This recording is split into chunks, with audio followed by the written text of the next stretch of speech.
Let's continue our journey into the fantastical world of my unique skill makes me opus even at level 1. If you've been following our recap journey, you're already familiar with the incredible adventures that Sato has embarked upon in the first 4 episodes. Now, it's time to pick up right where we left off and dive deeper into the exciting developments that await. In this thrilling anime, we follow the extraordinary adventures of Sato, a seemingly ordinary protagonist with an unbeatable talent.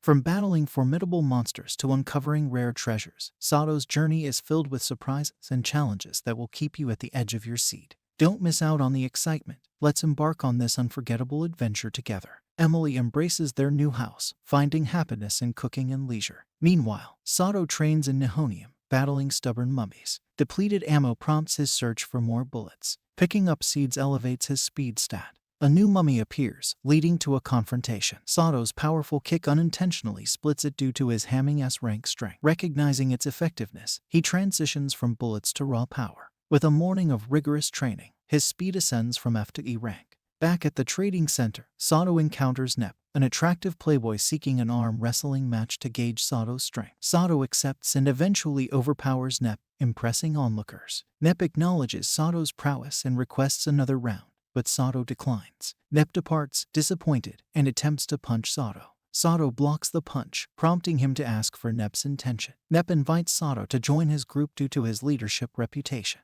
However, Sato declines, preferring life with Emily. At home, he shares his decision with Emily, who questions his reasoning. He expresses contentment with his current life and her presence. Blushing, Emily labels him a hero due to his widespread assistance. Bolstered by Emily's praise, Sato returns to the Nihonium and there, he encounters the princess and her men. Sato notices some boxes, and the man explains them as their company's latest product, the Pandora box. He claims Sato's timing is perfect and directs his attention to the princess. Sato observes her killing a skeleton, while the box automatically sucks the dropped items and even displays the face of the person who found them. The man inquires if Sato is an adventurer and offers him 5 boxes, advising their helpful application. Sato grasps the plan. He uses the boxes to collect seeds and brings them outside the dungeon. He intends to convert these seeds into skeletons outside the dungeon, and then killing monsters to obtain bullets. After successfully executing this strategy, Sato is impressed by how effortlessly he can acquire freezing bullets. He rushes back into the dungeon to gather more monster seeds. Later, Sato goes to another dungeon to meet Emily. Upon her arrival, Emily's puzzled as Sato is aiming at a box, prompting her to question his actions. Suddenly, seeds morph into strays, revealing a zombie and a mummy. Sato eliminates the zombie and punches the mummy, gaining 2 novel bullet types, fire and a healing bullet.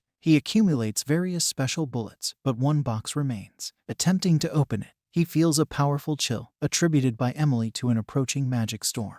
Confused, Sato consults Urza at the training center. Urza explains the rare natural phenomena, a magic storm, wherein magic becomes unusable in town. If the storm is substantial, it affects a wide area, even hampering magic in dungeons. The storm's impact disrupts daily life and commerce, as dungeons' productivity and trade are halted. Meanwhile, a plea for help arises as a man's comrade is trapped in the Silicon Dungeon. Sato questions Urza about Silicon, learning that it's a dungeon for magic users. Despite the man's plea, others refuse assistance due to the magic storm. Overwhelmed, the man despairs, accepting his comrade's fate. Encouraged by Emily's hero reference, Sato steps up to help. Briefed quickly, he enters the dungeon to rescue the girl, Rosa, on level 3 and presses forward despite encountering numerous monsters. Meanwhile, Emily returns to the trading center in search of Sato. The sage there informs her of the situation. On the dungeon's 3rd level, Sato confronts a new monster and follows his usual approach to defeat it. Eventually, he locates Rosa, the injured girl they're trying to rescue. Yet, another monster emerges. Sato attempts to shoot it, only to realize he's run out of special bullets. Simultaneously, Emily and Eve rush to Silicon to aid Sato. Eve seeks a special carrot. Emily perceives a deeper connection with Sato. He reminds her of her mother, invoking emotions beyond friendship. In the dungeon, Sato carries Rosa while contending with monsters using regular bullets. Hearing Emily's voice, he's both delighted and puzzled. Zombies chase Emily and Eve, who carries a mysterious box. Emily directs Sato to defeat the zombies for bullets. With the girls diverting insects, Sato handles zombies and later uses fire bullets to conquer insects, successfully leaving the dungeon. Upon Sato's return with Rosa, the man is astonished. Rosa remains injured. Conventional magic can't help due to the magic storm. Sato uses a mummy-acquired bullet to fully heal Rosa. Returning to the city, Sato feels relieved and content, having successfully rescued Rosa. Emily observes his smile, triggering memories of her mother, Sada. The group is thanked for their rescue, yet Eve persists in her desire for the special carrot. Sato sells his harvested watermelon at a trading center. Urza, pleased with the watermelon, asks for a moment. Eric tastes the watermelon, enjoying its flavor and summer feel. A crowd gathers, upsetting Eric, who claims it. Urza proposes an exclusive selling contract, noting its potential. Urza mentions the watermelon's source in Telulu Dungeon's 5th level, and inquires if he has the necessary exploration license that permits venturing into levels below 6 in dungeons. Later, Sato asks a man about the license, mentioning his Telulu achievement. The man takes the watermelon and keys, leading Sato. He explains that this watermelon is level 6 or lower in Telulu and will transform into a steel slime.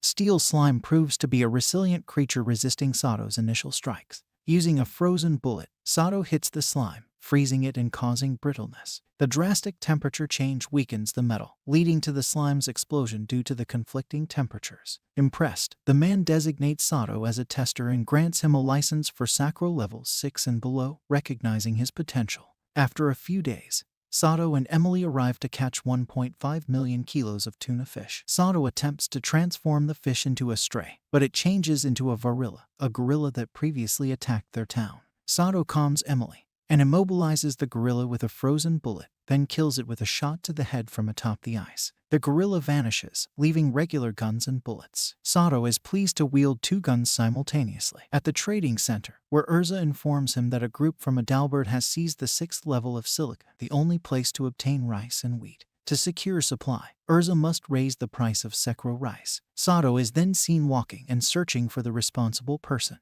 Nep appears, questioning his purpose. Sato explains he's there on request. Nep reveals his group intends to eliminate the Adalbert group due to their repeated offenses, causing town patience to wane. Later, 3 individuals confront Sato, stating entry is forbidden. Sato aims his guns at them, prompting an attack. Swiftly, he incapacitates them with sleep bullets. Nep appears and Sato explains the bullets' dual nature. They heal wounds but induce sleep when combined. Sato and Emily engage a monster with a combination of fire and ice bullets, yielding a paralysis effect that delights Emily. Sato continues to battle, extracting flowers from the monsters. Sato instructs Nep to help move the unconscious individuals outside. Clint Gray, the dungeon chief of Sekro, asks Sato to help end a dispute over Selen Dungeon with Hetero Village. Hetero has a monopoly on meat dungeons and Sekro on vegetable dungeons, but Selen drops both. So he needs Sato's skills to temporarily increase the ratio of vegetable drops so Sekro can claim Selen and its meat drops as well, ending their reliance on buying meat from Hetero. Recognizing Sato's strength and high troop percentage, they chose him for assistance. Sato's compensation is discussed. He'll receive payment even if they lose, and a win grants tax exemption on his troops. Returning home, he informs Emily about the new dungeon, Selen. Emily's pleased, and Sato suggests she join him. After initial hesitation, Emily agrees. Eve appears, demanding carrots. Sato assures her he'll gather enough before he and Emily leave. The scene transitions to the desert with Sato and Emily, who find nothing. Only air, water, and land remain unaffected by the loss, except in populated areas. Sato questions Emily's actions, and she explains drawing something cheerful on the ground for the next traveler's happiness. Later, they depart the location and set up a tent at night. Inside, the tent amazes him with its warm lamp, cozy couch, and complete cooking setup. He enjoys a delicious pizza, astonished by the tent's space-saving design. While camping, Sato realizes that even household trash can transform into monsters if not burned properly. He tosses trash and by killing the resulting Frankenstein monster, discovers homing bullets. The following morning, Sato and Emily toss carrots and witness one transforming into a green slime. Sato shoots at it with homing bullet and misses, but the bullet chases its target and hits the monster unexpectedly. Arriving at Selen, they find the sheer amount of trash generated by so many hunters is becoming dangerous. Sato sees a fire mage in charge of burning it, but realizes from her symptoms she is severely overworked, just as she collapses from exhaustion. Sato and Emily decide to assist her, and the mage expresses her gratitude, revealing her name as Celeste.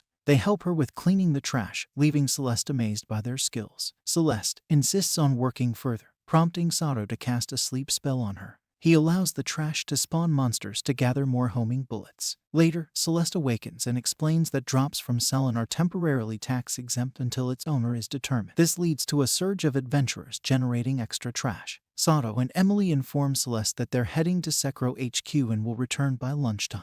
On the way, Emily notices a ring in a jewelry shop and admires its beauty. However, she chooses not to buy it since she can't afford it. Later, Sato meets the Duke, the representative of Sekro, who informs Sato that adventurers will capture vegetable monsters for him to eliminate, increasing the S-level vegetable drops. A man arrives and informs them about capturing a first-level monster. The Duke introduces Sato to Harvard and Eugene. Harvard, the representative of Hetero, hires Eugene, an F-rank adventurer, to target vegetable monsters, causing them to drop only worthless F-rank vegetable, undermining Sato's efforts. Sato defeats the first-rank monster, surprising Eugene with his ability to see the monster's core. The Duke praises Sato and rewards him. Upon their return, Sato and Emily find Celeste sleeping peacefully. Emily inquires about the conquering job, and Sato explains about Harvard, Eugene, and the monster he defeated. Sato gifts Emily a ring that caught her eye earlier on their way to the meeting with the Duke, enhancing the value of her dropped items by a level. He expresses his gratitude for having her by his side. Trouble arises when Harvard manipulates a potent meat-dropping monster to attack Sato. Killing it would result in S-level meat, undermining Sekro's claim to Selene. Emily manages to defeat the monster, obtaining an F-rank meat instead. Harvard recruits a greater number of hetero adventurers and implements a strategy involving odd-numbered floors, which predominantly contain vegetables, and pairs them with F-level adventurers to diminish the quality of drops. Sato confronts this tactic by concentrating on hunting the rarest monsters with the most valuable drops. Sato defeats rare monsters on levels 3, 5, and 7, gaining basic drops. He remains confident that defeating the 7-headed snake will secure his victory. With precision, he shoots 7 bullets simultaneously at light speed, ultimately slaying the serpent and obtaining enoki mushrooms. Duke expresses gratitude for Sato's accomplishments. Eugene and his adventurers face dismissal from Harvard following their failure. In a last-ditch effort, they attempt to ambush Sato during his departure. Sato easily overpowers them, but later chooses to heal their injuries. Through this encounter, Eugene realizes his misjudgment of Sato's character and offers an apology. Sato returns home with his acquisitions and is warmly welcomed by Emily and Celeste.